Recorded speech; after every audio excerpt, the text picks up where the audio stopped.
नमस्ते बच्चों, my self Jaiswal sir. हम पढ़ रहे हैं class 10 science life processes. Last class में हमने देखा था what is the process of nutrition in human being. तो अब हम उसी के आगे मूव करते हैं along with topic dental caries. So dental caries, what does it mean by dental caries? So the formation of small cavities in the teeth due to action of bacteria and improper dental care is called dental caries। जैसे कई बार दांतों में cavity हो जाती हैं और sensation feel होता है तो इस चीज़ को डेंटल कैरीज कहते हैं। So for that let us first explain the structure of teeth. तो हमारे टीथ का किस तरीके का स्ट्रक्चर होता है इस चीज़ को सबसे पहले देखते हैं। सो this is the kind of structure of teeth.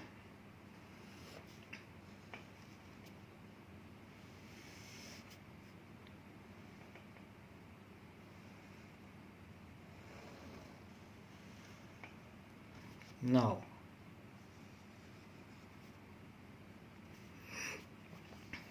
the outermost layer of teeth, जो भी आउटर मोस्ट लेयर टूथ की होती है उसको इनेमिल कहा जाता है, which is the hardest covering.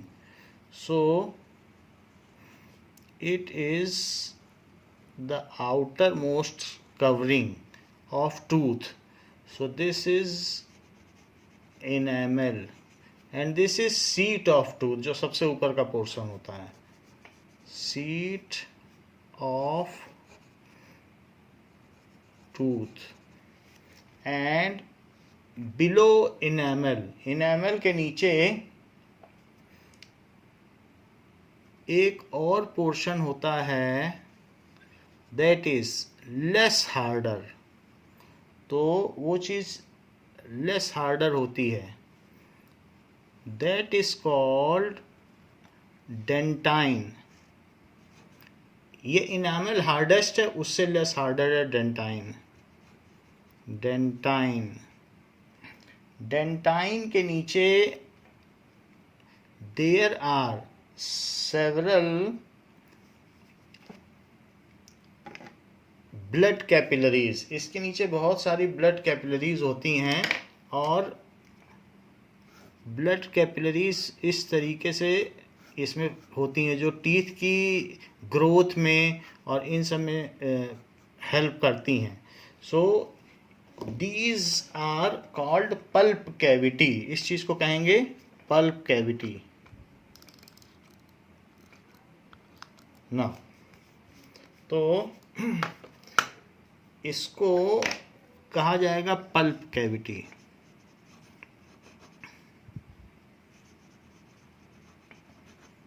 Now teeth is embedded in bone, पीछे का जो जॉ बोन है उसमें वो एम्बेडेड होगा और उसके चारों तरफ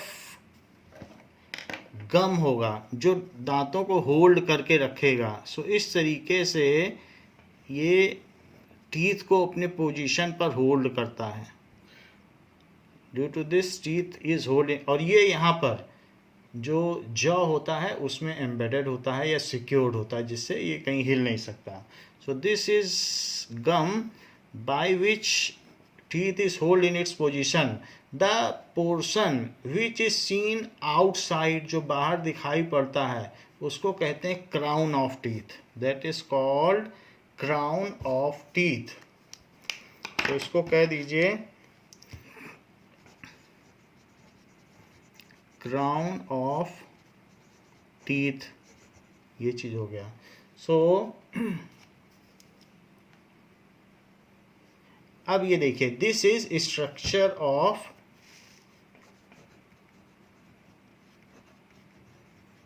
टूथ। नाउ जो हमारे जॉज के अंदर कई तरीके के टीथ होते हैं. लेट अस सी कि which kind of teeth we are having.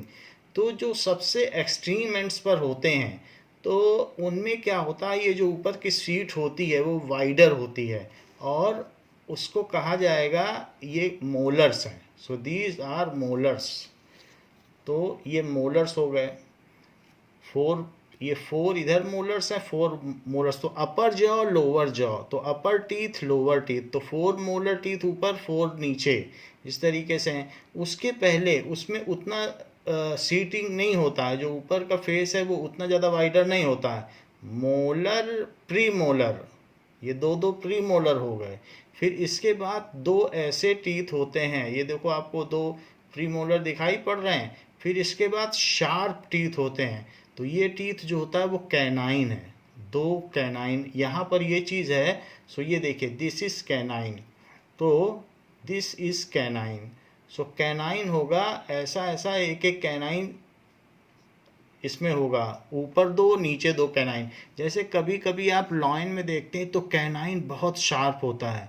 उसका काम क्या होता है कि किसी भी शिकार को मारते समय उसको चीड़ फाड़ करना. तो वैसा ही कैनाइन हमारे में भी होता है, बट इसका उपयोग ना होने की वजह से ये अब थोड़ा छोटा हो गया है. ह्यूमन में इसकी इतनी ज़रूरत नहीं रह गई है. और इसके बीच वाले जो टीथ हैं दैट इज़ इंसिसर. इंसिसर का मतलब वो चीज़ बाइटिंग के काम में आते हैं और छोटे छोटे पार्ट करने के. तो इस तरीके से जो हमारे टीथ हैं उनमें चाहे अपर जाओ हो या लोअर जाओ हो तो उसके स्ट्रक्चर में कौन कौन से टीथ होंगे, तो देयर आर मोलर्स.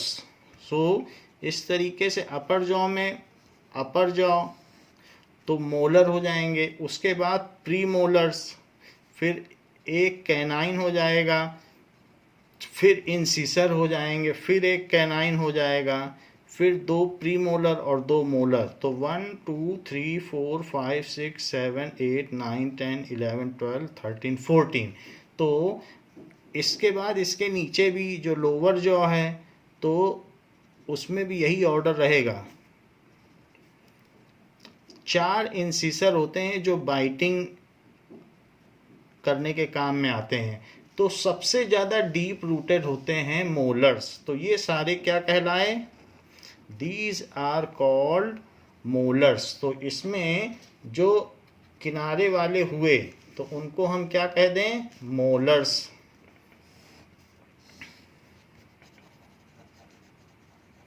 और इसके बाद जो ये 2 का सेट हुआ अपर जॉ एंड लोअर जॉ में, इनको हम क्या कह दें, प्री मोलर्स. और ये जो सिंगल का सेट है जो बहुत नुकीले दांत होते हैं, कई बार शेर में होते हैं और हाथी में भी होते हैं इस तरीके के, तो दैट इज कैनाइन. लेकिन हाथी के दांत दिखाने के होते हैं, बाकी ये कैनाइन. और इसके बाद जो बच गए ये सारे वो कहलाएंगे इंसिसर. सो ये 28 का सेट है. और कभी कभी विजडम टीथ होता है जिसको कि अक्कल दाढ़ भी कहते हैं. तो वो अगर 2 इधर और 2 इधर निकल जाए तो वो 4 और हो जाएंगी विजडम टीथ के अलावा, तो फिर 32 हो जाएंगे. तो 28 का सेट हमने दिखाया है. तो जो विजडम टीथ है दिस वन, तो वो कभी 40 की एज में या उसके बाद निकलता है. छोटे बच्चों के तो 28 टीथ ही होते हैं. तो इसको कहेंगे विजडम टीथ, विजडम टीथ. सो वो उसको मिलाकर पूरे 32 के तब पेयर बनते हैं. नाउ इस तरीके से होता है. नाउ अब हम देखते हैं कि स्ट्रक्चर ऑफ टीथ किस तरीके का है. सो एनामल इज, सो डेंटल क्या होता है कि जो टूथ है, tooth is secured in its position by gums. ये अपनी पोजीशन में सिक्योर्ड है by gums. So gums keep it tightly intact in its position. So gums keep tooth tightly intact in its position. ठीक है. So tooth is deep rooted. Tooth is deep rooted in jaw bones. Tooth is deeply rooted in jaw bones. Only 1/3 part of tooth is visible from outside called crown of teeth. 2/3 अंदर है और 1/3 ही बाहर है. Only 1/3 part of tooth is visible to us. उतना ही part हमको दिखता है. Called crown. Crown का मतलब मुकुट होता है. सो क्राउन ऑफ टूथ ये है और बाकी अंदर है. The outer most covering of tooth is called enamel. Outer most covering of tooth is called enamel, which is hardest covering made of calcium phosphoapatite. Made of calcium phosphoapatite इससे बनी हुई होती है. इसके अलावा dentine is the portion just below the enamel. Dentine is the thicker layer just below the enamel. Enamel पतला है, उसके नीचे डेंटाइन है. डेंटाइन ज़्यादा मोटा है. Is the portion just below enamel. तो इनेमल हमको बहुत हॉट और कोल्ड कोई भी चीज़ खाते हैं उससे इनेमल हमें बचाता है. कोई एसिडिक चीज़ खा ली, नींबू खा लिया, उन सब चीज़ों से इनेमल ही बचाता है. इनेमल हार्डेस्ट कवरिंग होती है. कैल्सीरस कवरिंग है, कैल्शियम है. इसके अलावा below dentine there is a network of blood capillaries called pulp cavity. Below dentine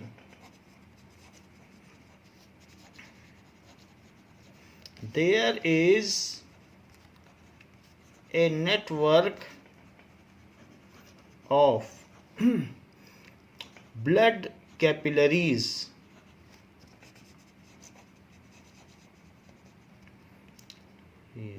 रक्त शिराओं का एक जाल सा बिछा हुआ होता है डेंटाइन के नीचे, जिसको कि पल्प कैविटी कहते हैं. Which is called pulp cavity.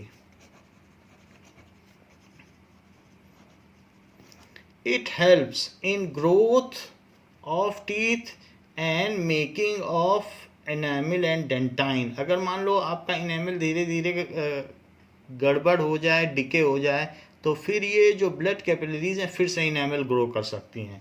It helps in growth of teeth and regenerating materials of enamel and dentine.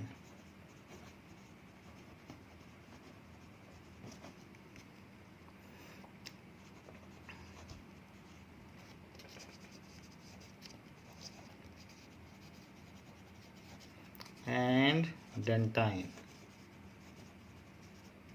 So we have a healthy human have equal number of teeth in upper and lower jaws. A healthy human यानी एक स्वस्थ जिसका कोई दांत टूटा ना हो। So a healthy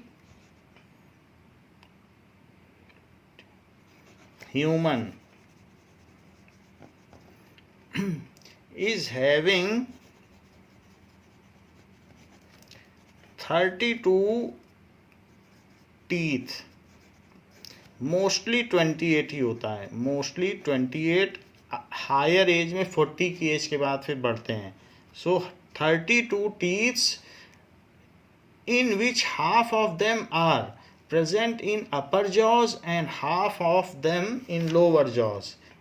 So in which half of them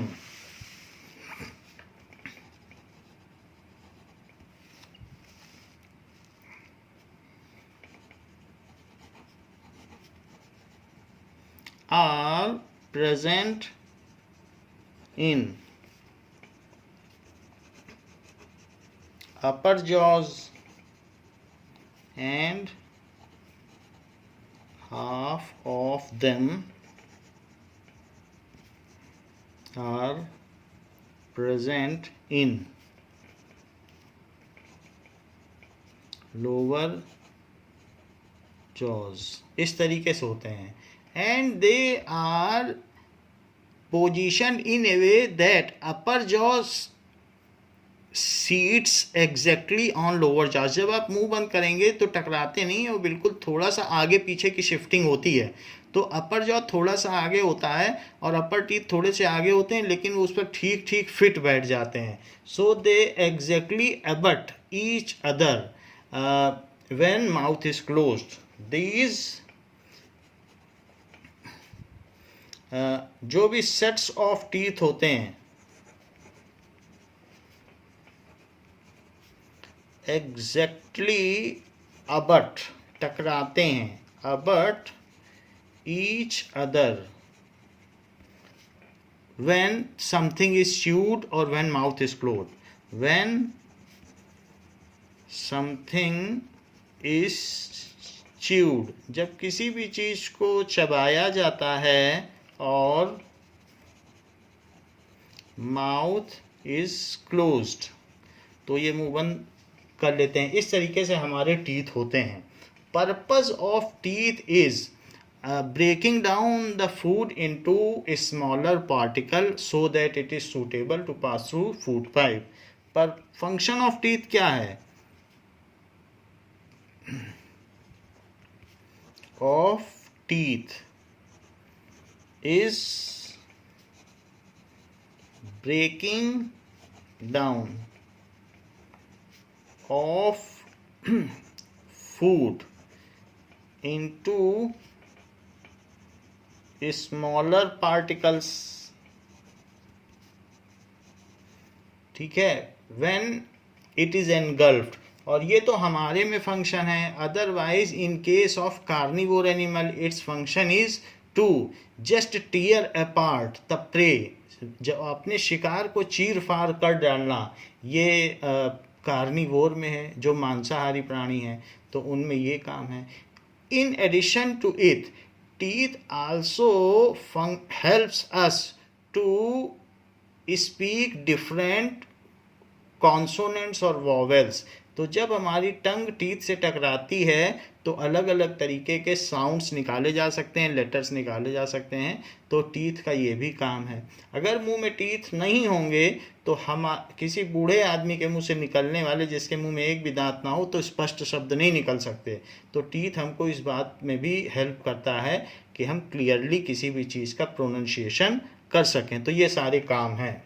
canine का काम चीर फाड़ करना है तो वो हम अलग अलग देख सकते हैं। और जबकि जो इनसिसर हैं वो सबसे पहले चीज़ को मुंह में रोटी जाती है तो तोड़ते हैं, फिर उसको चबाना और फाइनर करना, ये काम मोलर और प्री मोलर का है। और कोई चीज़ बहुत हार्ड है तो उसको तोड़ने के लिए हम कैनाइन का इस्तेमाल करते हैं। जैसे कुछ लोग मुंह से अखरोट तोड़ लेते हैं तो वो उसको कैनाइन के माध्यम से तोड़ते हैं। और किसी चीज़ को बहुत फाइनर पार्टिकल में अगर करना है तो उस चीज़ को हम मोलर एंड प्री मोलर से करते हैं। जैसे सेब काटना है तो इंसिसर से सेब कट करते हैं और फिर मुंह में चबाने का काम और फाइनल पार्टिकल में बदलने का काम मोलर्स और प्री मोलर्स करते हैं। तो ये तो बात हो गई द स्ट्रक्चर ऑफ टीथ की, जिसमें कि जो सबसे आउटर मोस्ट पार्ट है वो इनेमल है। जैसे ये चीज़ है तो ये चीज़ इनेमल है। सो ये कैल्सीरस है, कैल्शियम फॉस्फोएपेटाइट का बना हुआ है। उसके नीचे सॉफ्ट पोर्शन है, ये डेंटाइन है, और डेंटाइन के नीचे इसको देखा जाए तो ये पल्प कैविटी है, ब्लड कैपिलरीज का नेटवर्क है जो नीचे तक है। ये पूरा बोन है, और ये बोन यहाँ नहीं दिखाया गया है, लेकिन ये बोन जो जॉज में सिक्योर्ड होगा, तो जॉज में ये कहीं ना कहीं उसमें हेल्ड होता है। तो जॉज होंगे और जॉज में ये हेल्ड होगा।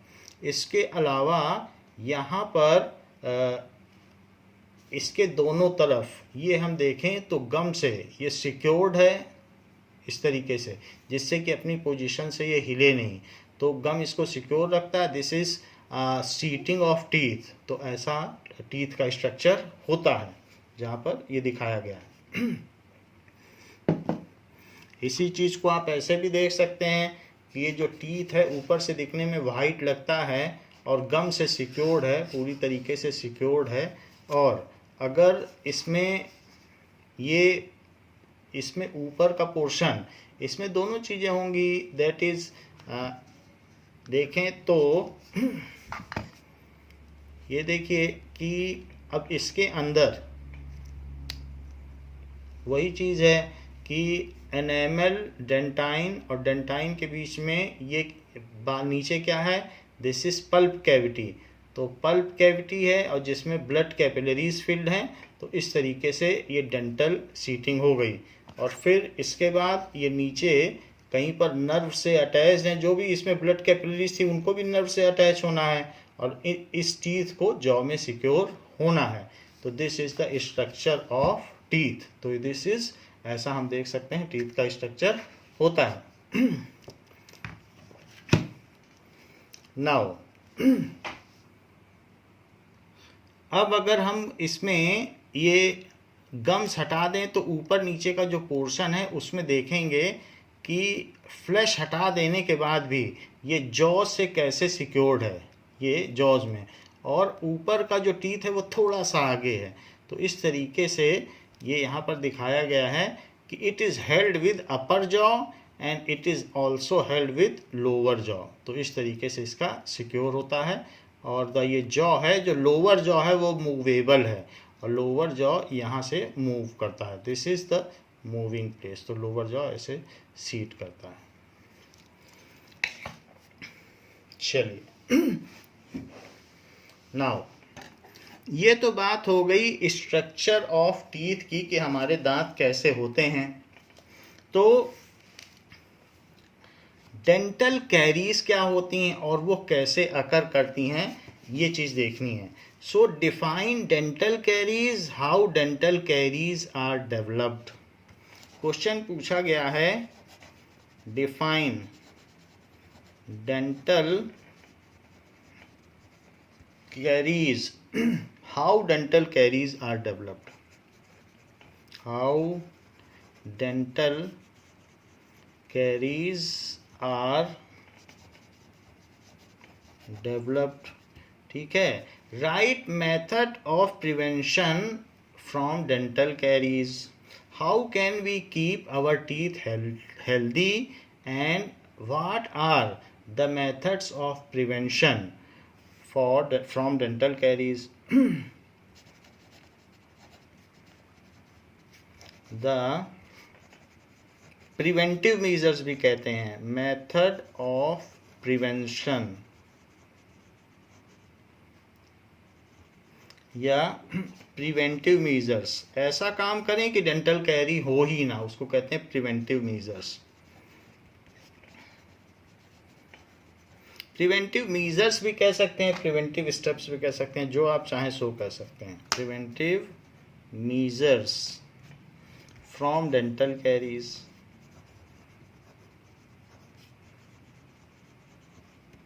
तो ये सारी बातें आपसे क्वेश्चन में पूछी जाती हैं अक्सर कि डेंटल कैरीज क्या है. So the formation of small cavities और hole, the formation of small cavities या फिर होल्स हो जाएं in teeth due to action of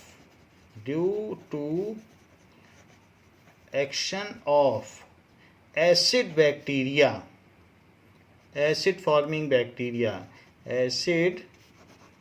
forming bacteria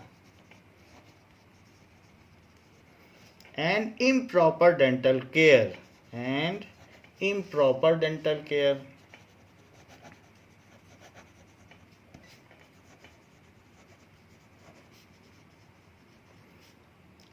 is called dental caries.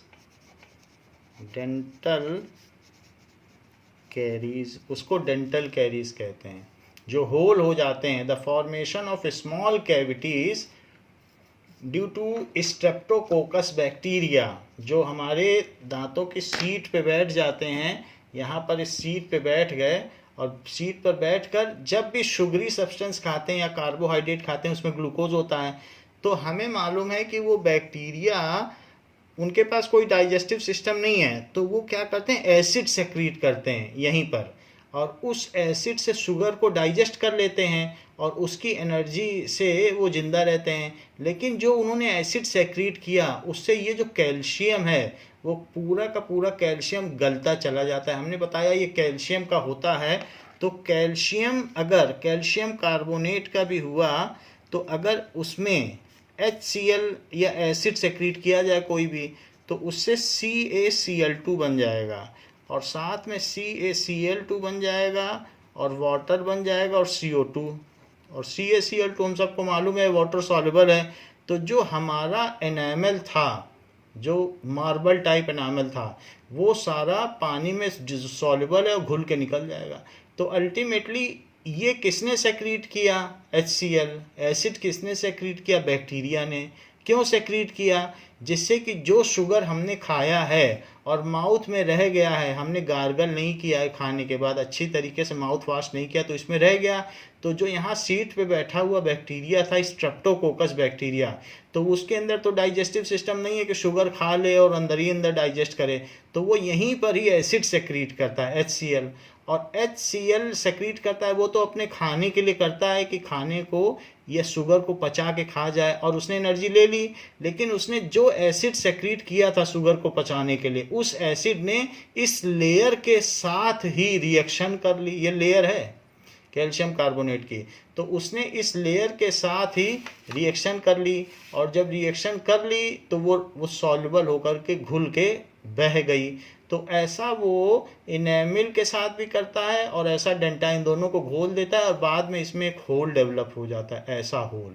तो होल होता चला जाता है और होल हो जाने, यही डेंटल कैरीज है. और फिर जो भी वो एसिड अब बैक्टीरिया सेक्रीट करेगा, एसिड तो बहुत ही ज़्यादा पेनफुल होता है, तो वो धीरे धीरे पल्प तक पहुंच जाएगा. एसिड उसने सेक्रीट किया, ये सब ये डेंटल कैरीज किनारे से भी, ये देखिए एसिड सेक्रीट किया, कई बार खाना यहाँ फंसा रह जाता है, तो वो पल्प तक पहुंच गया और यहाँ से भी सीधा उसका कांटेक्ट पल्प पे हो गया. तो अब सोचो कि अगर कभी चींटी काटती है तो कितना पेन होता है, वैसे ही, क्योंकि चींटी में भी एसिड होता है, लाल चींटी काट ले, तो वैसे ही अगर डायरेक्टली एसिड जाए हमारे पल्प में तो कितना पेन होता है. डेंटल पेन सीवियर होता है. तो ये पूरा यहाँ तक सारे पल्प में चला जाता है, ब्लड तक चला जाता है और डेंटल पेन होता है. तो इसी चीज़ को हम कह सकते हैं this is dental caries.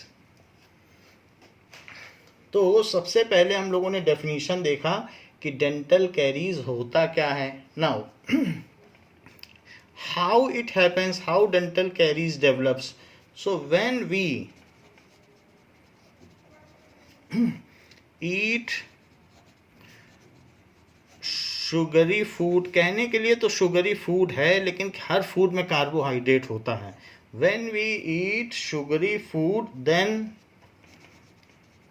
the Streptococcus bacteria present in our mouth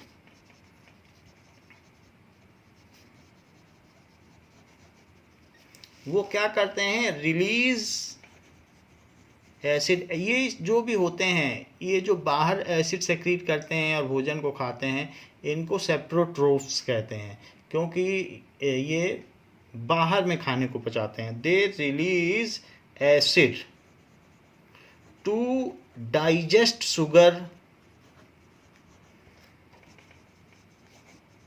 outside their body. वो खुद बॉडी के अंदर शुगर नहीं ले जा सकते, उनके पास क्या डाइजेस्टिव सिस्टम है, सिंगल सेल है, प्रोकैरियोटिक है. अभी उनमें तो ठीक तरीके से सेल ऑर्गेनल्स तो डेवलप नहीं हुए, प्रोकैरियोटिक है. So to digest sugar out of their body for their survival, इसीलिए वो शुगर से एनर्जी एक्सट्रैक्ट करते हैं. This acid reacts with enamel of our teeth.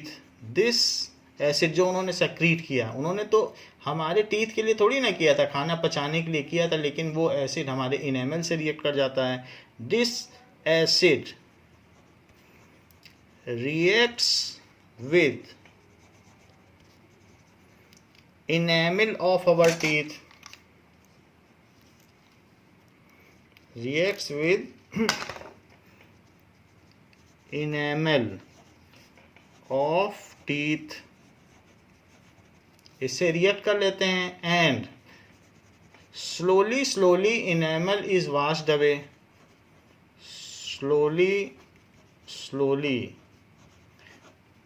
with enamel is washed away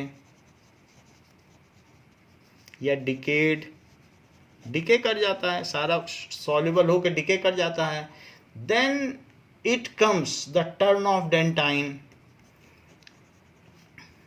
it comes the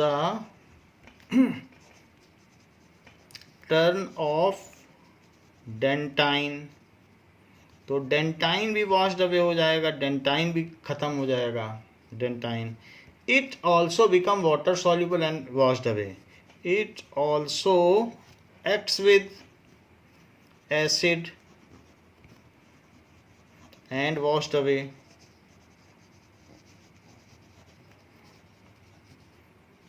As the seat of teeth and the place over gum is the most suitable place for hiding bacteria, as seat of teeth, जो उसके ऊपर का platform है उसको seat कहते हैं, of teeth, and place over gum. या तो गम में क्या है कि थोड़ा बहुत मूवमेंट होता है तो उसी के अंदर वो चले जाते हैं और वहीं बैठे रहते हैं. Place over gum is most suitable place for hiding bacteria,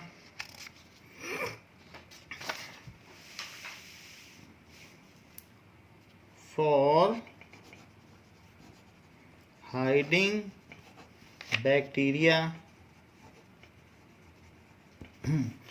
So even after gargling of mouth, most of them get remain there, वो वहीं बचे रह जाते हैं.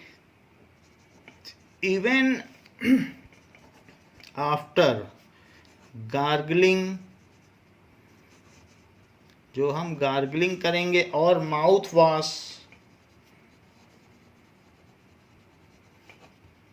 Of teeth, they remain present there.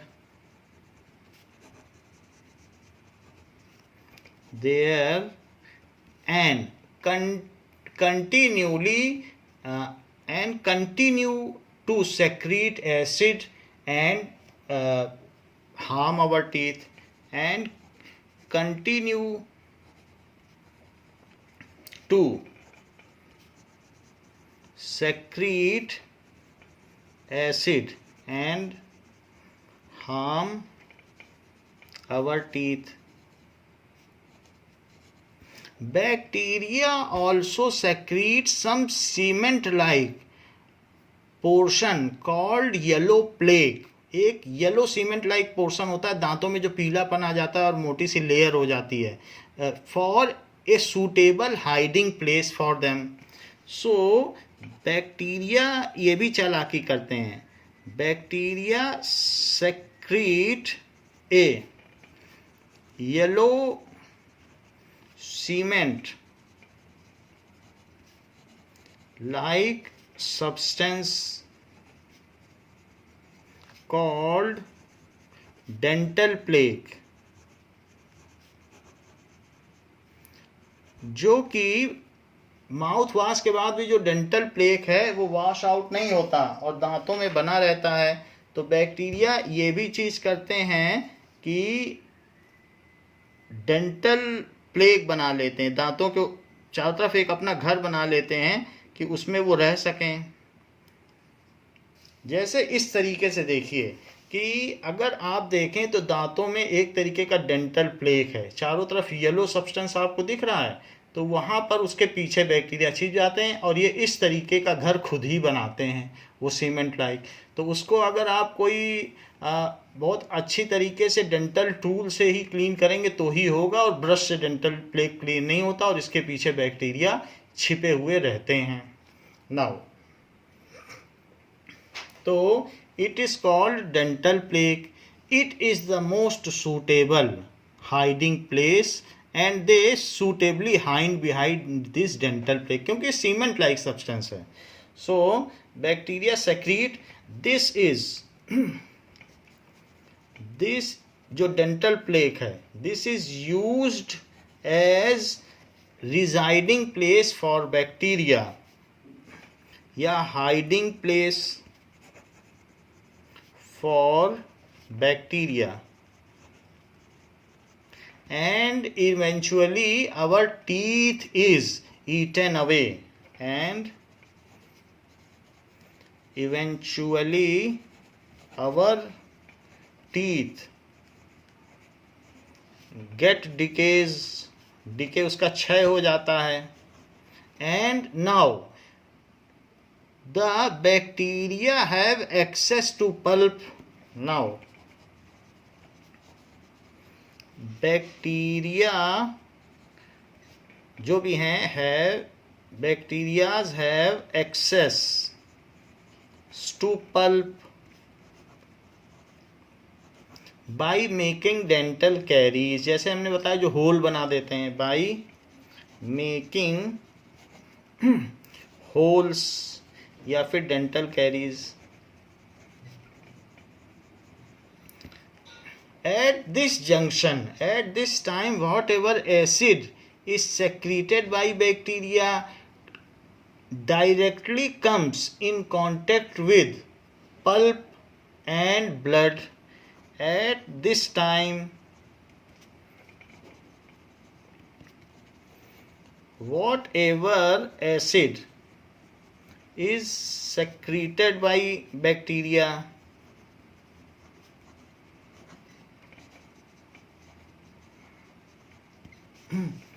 directly comes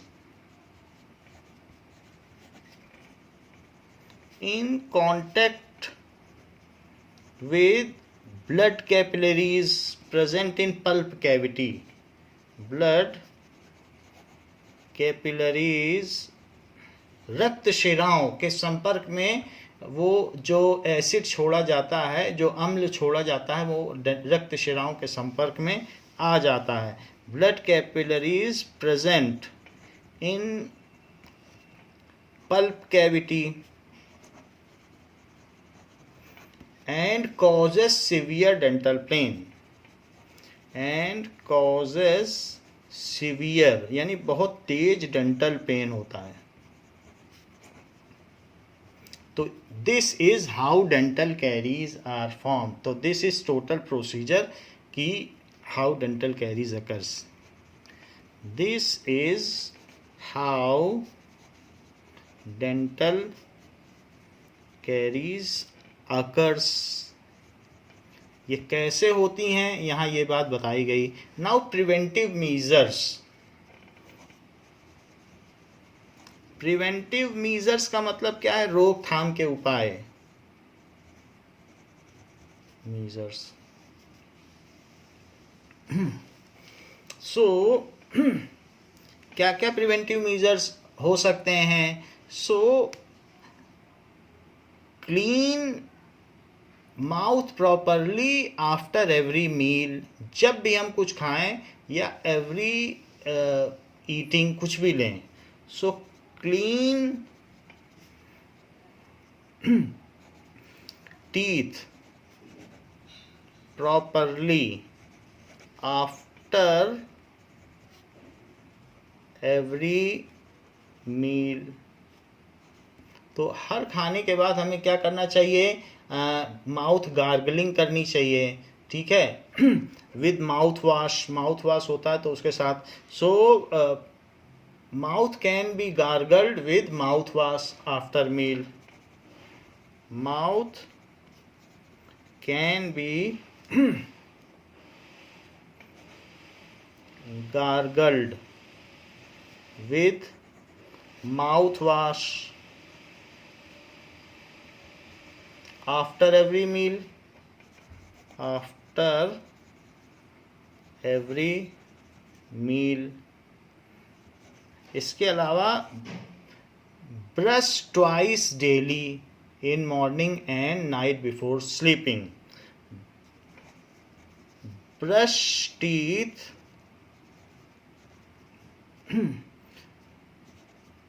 twice a day. Just before eating something in morning and before going to sleep. Just before eating something in morning or and just before sleep. Just before sleep with proper toothbrush and with the proper prescribed manner as suggested by dentist. With proper toothbrush. ऐसा ना हो कि उसके brushes Fred हो गए हों, हम उसी से यूज कर रहे हैं, ऐसा ना हो. Toothbrush and in the manner. क्योंकि कुछ मैनर होता है टूथब्रश का, ऐसे प्लेनली आप घिस नहीं सकते हैं दांतों को. In the manner as prescribed by dentist.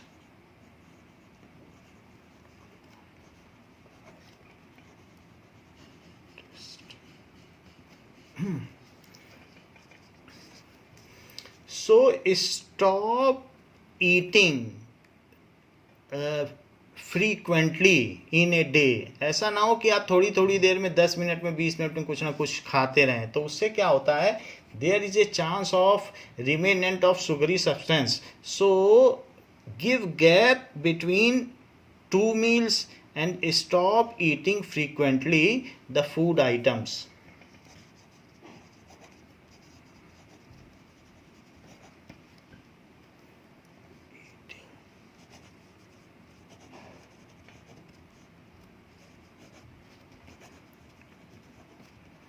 Items in a day. So floss the teeth regularly. एक ऐसा थ्रेड आता है कि थ्रेड से क्या होता है कि दांतों के बीच का जो गैप है उसमें थ्रेड को घुमा के डेंटल फ्लॉस आता है. तो उसके बीच का जो भी डेंटल प्लेक है या उसको हम निकाल सकते हैं. सो फ्लॉस एक डेंटल थ्रेड की वजह से, एक थ्रेड होता है, थ्रेड से हम फ्लॉसिंग करते हैं. दांतों के बीच की चीज़ को धागा आगे पीछे करते हैं और वो निकालते हैं. Floss the teeth at regular interval, 4 दिन में 5 दिन में, एट रेगुलर इंटरवल्स ऐसा हो। Visit dentist after a regular interval of time for dental cleaning and removal of dental plaque. Visit dentist after regular interval for inspection of teeth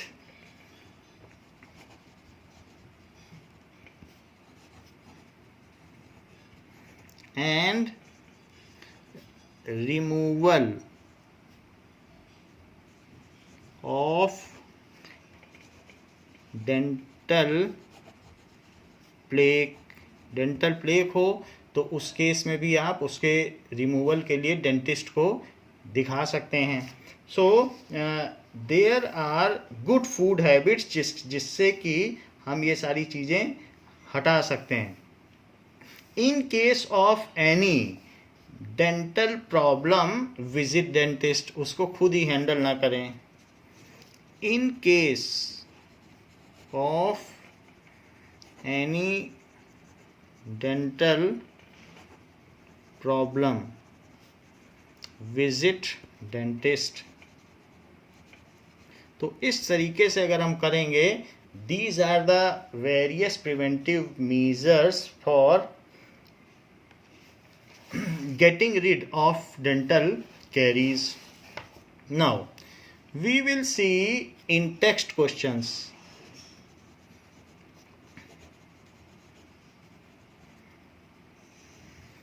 Page number 101.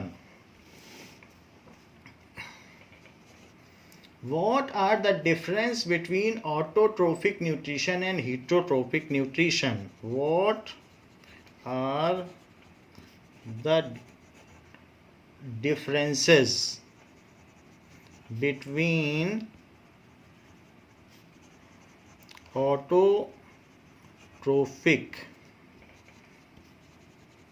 nutrition and heterotrophic nutrition?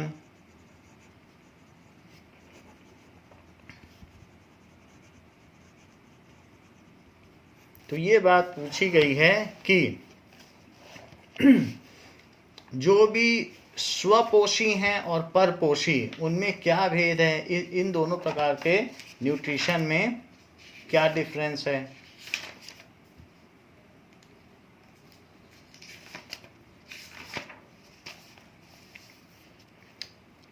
In autotrophic nutrition, देखिए autotrophic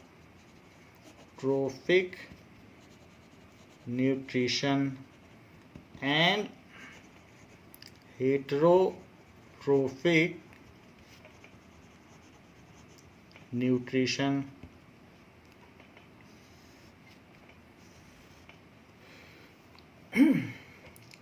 In this, organism synthesize its own organic food. Organism synthesize its own organic food. Its own organic food from simple inorganic material. From simple, जैसे CO2 ये सब हमारे अंदर नहीं बनता है, ये इनऑर्गेनिक बोला जाएगा। Inorganic material. और ग्लूकोज प्लांट के अंदर बनता है तो उसको ऑर्गेनिक बोला गया है। तो जो ऑर्गन्स के अंदर बनता है उसी को ऑर्गेनिक बोला जाएगा। Simple inorganic materials like CO2, water and minerals.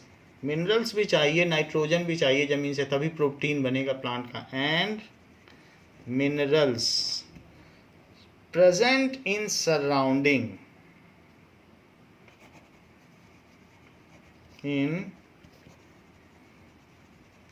surrounding with help of solar energy in presence of chlorophyll. with help of solar energy in presence of chlorophyll, ऐसा होगा।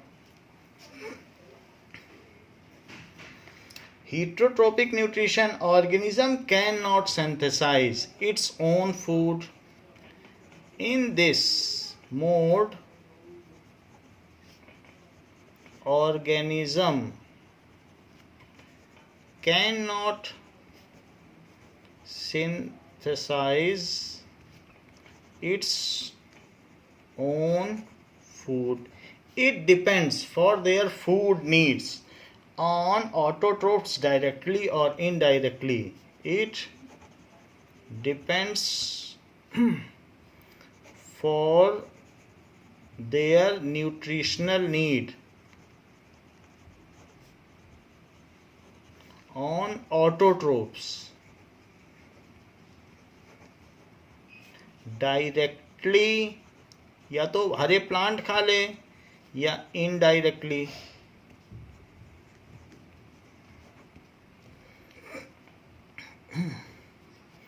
Such kind of nutrition takes place in green plants and certain bacteria.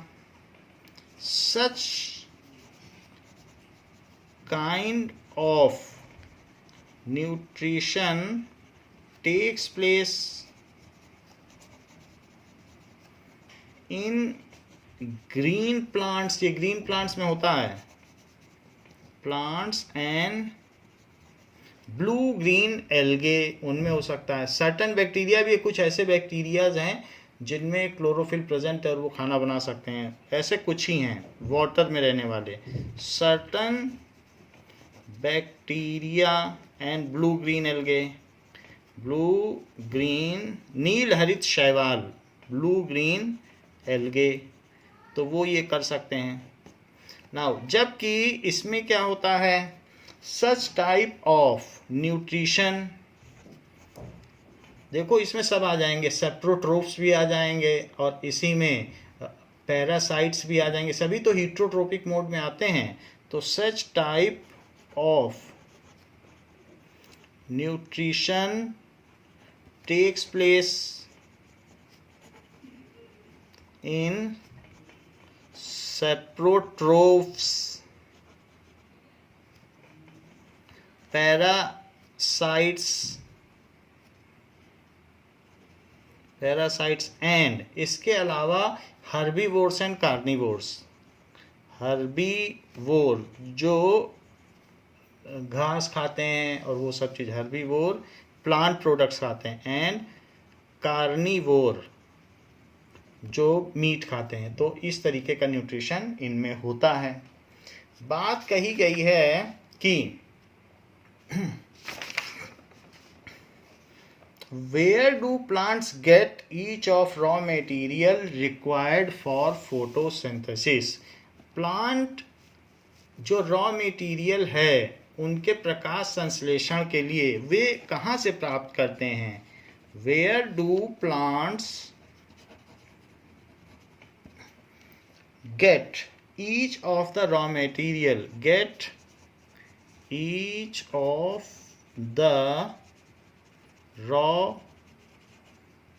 material required for photosynthesis, required for photosynthesis.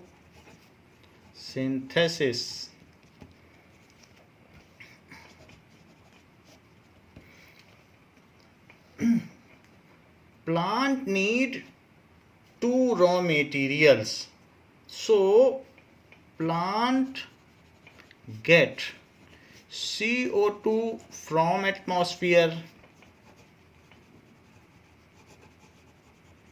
and water and minerals, water and minerals through soil.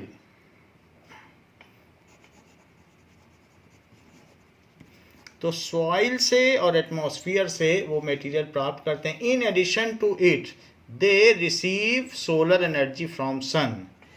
In addition to it they receive solar energy from sun. They receive solar energy from sun. बात कही गई है कि what is the role of acid in our stomach. What is the role of acid in our stomach? जो हमारा abdomen है या बेली है उसमें एसिड का क्या रोल है? The role of acid is the role of acid is to make the medium of gastric juice, to make the medium of gastric juice acidic, so that enzyme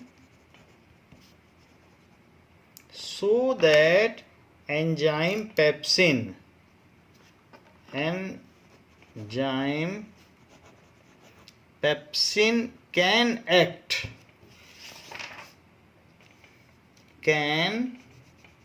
break down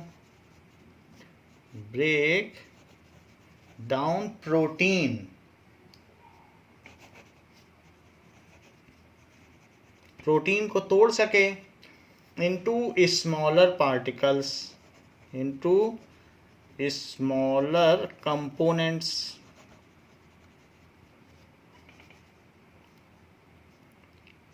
उसको लिखने की जरूरत नहीं कि किस में तोड़ सके, क्योंकि एसिड का काम पूछा गया. तो एसिड का काम है कि वो मीडियम देना. किस में तोड़े, डाईपेप्टाइड्स, पेप्टोन, वो सब लिखना नहीं है.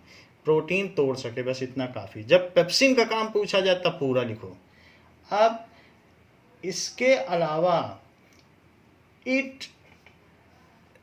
acid also kills harmful bacteria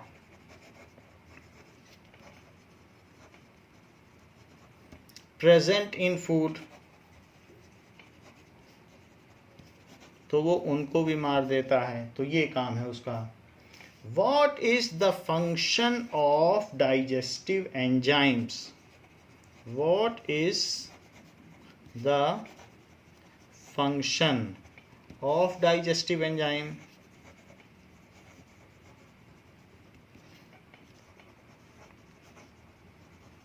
So digestive enzymes are biocatalyst.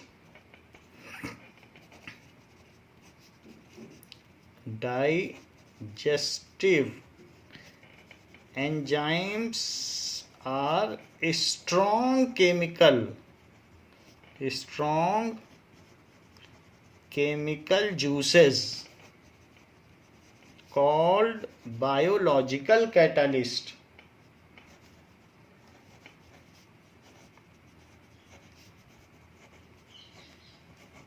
हमारी बॉडी में जितनी भी बायोकेमिकल रिएक्शंस होती हैं बिना एंजाइम के नहीं हो सकती. सब एंजाइम ड्रिवन है.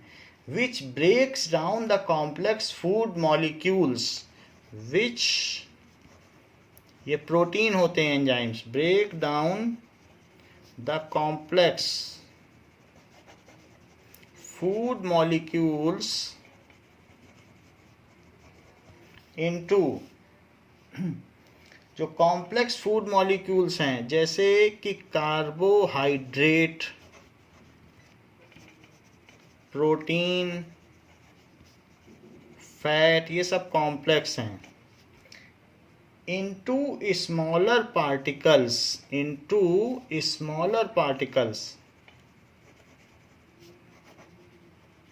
पार्टिकल्स यानी मैक्रो मॉलिक्यूल्स को माइक्रो मॉलिक्यूल्स में बदलना। मैक्रो का मतलब बड़ा होता है, तो इन स्मॉलर पार्टिकल्स में बदल देना, जैसे कि glucose, amino acid, fatty acid and glycerol, इन सब में बदल देना, so that it can easily be absorbed by blood capillaries and transported to cellular site, so that it can easily be absorbed by blood capillaries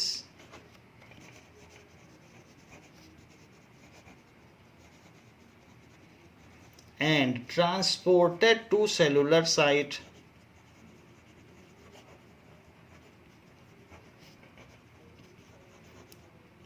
बड़े बड़े molecule होंगे तो microvilli के थ्रू पास ही नहीं कर पाएंगे, छोटे छोटे होंगे तो माइक्रोविली से पास करके दूसरी तरफ जो ब्लड कैपिलरीज हैं उसमें चले जाएंगे, टू सेलुलर साइट, सेल तक पहुंचाया जा सके। तो ये काम होता है एंजाइम्स का कि खाने को छोटे छोटे पार्टिकल में तोड़ देना, जिससे कि उनका एब्जॉर्प्शन और ट्रांसपोर्टेशन आसान हो सके। Now, how is the small intestine designed to absorb digestive food? How is the small intestine designed to absorb digestive food? तो कैसे डिज़ाइन होती है? The inner surface of small intestine, the inner surface of small intestine has millions of tiny finger-like projection,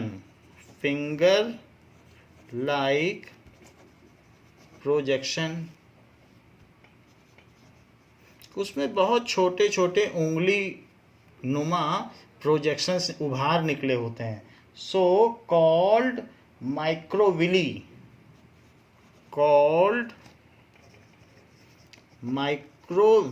micro का मतलब छोटे और Willie microvilli होते हैं। So, the presence of these villi increases the surface area of a small intestine up to large extent. The presence of these जो भी Willie हैं, villis, increases the surface area, increases the surface area of a small intestine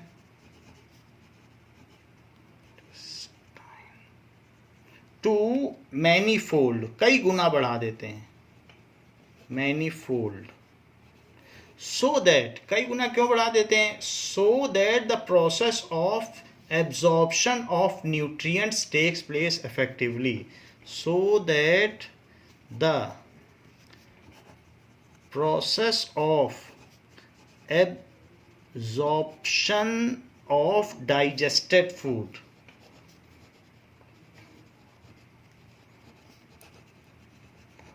takes place effectively and completely,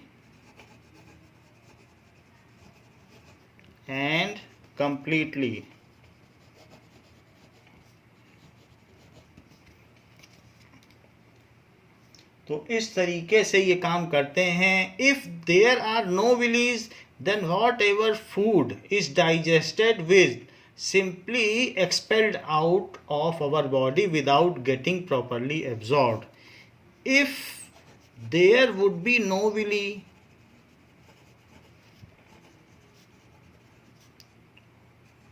अगर villi ही नहीं होता तो due to lack of surface area,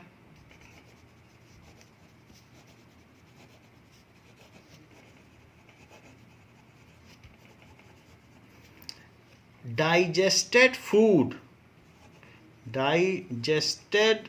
food is simply expelled out from our body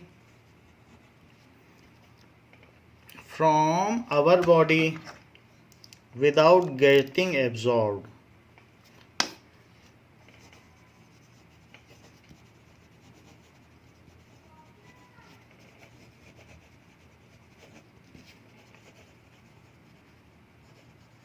Without getting absorbed by blood capillaries.